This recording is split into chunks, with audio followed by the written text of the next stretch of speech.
Hello ladies and gentlemen, today I am back with another tutorial.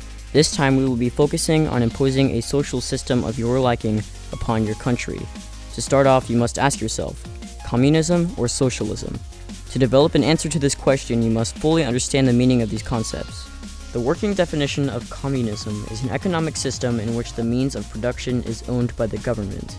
This is very advantageous to a dictator because it allows one to have complete say over what is produced with absolutely no competition. Socialism advocates that the means of production should be owned by the community as a whole. Knowing this, one can conclude that communism is a much better choice for a dictator to impose in most situations. Because of this, I will be teaching how to impose communism rather than socialism. Your main goal through achieving communism is to drive out all other businesses. So let's jump right in. Step 1. Military control versus economic control. One first must decide whether they want to control the military or economics. The military is the better choice for most people because it takes less time and difficulty to do. However, economic control is also a choice for people who are born into wealth. With military control, you can achieve later steps with brute force, while with economic control, you will have to find workarounds more often. Either choice is fine though, and both will succeed in getting you to the next step. Step 2. Seize control of media. At this point, you must seize control of all sources of media. This means radio, television, newspapers, and even the internet if you are able to. With control over the media comes propaganda. The truth can be hidden very effectively, and you can silently execute all of your malicious plans. Step 3. Seize control of utilities. This includes power, communications, and transportation. Using the power of these three utilities will allow you to drive out any business. Here are some examples of what you can achieve using utilities.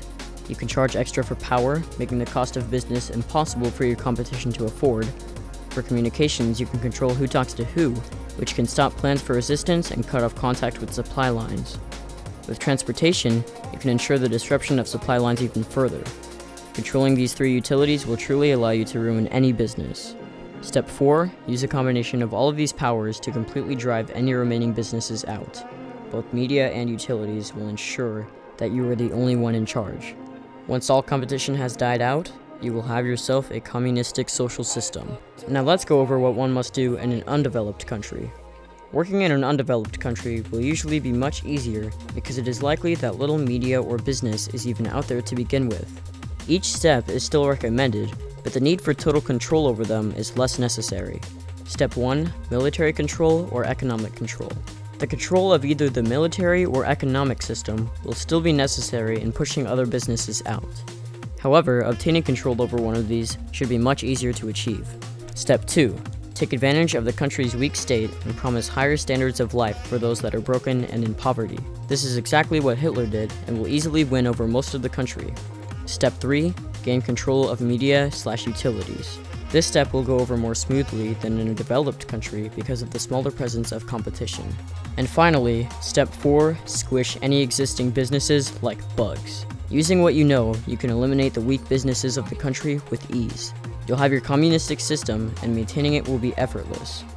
All will look up to you in an undeveloped and recovering country, for you are their savior. Now go out there and get yourself a country. Good luck.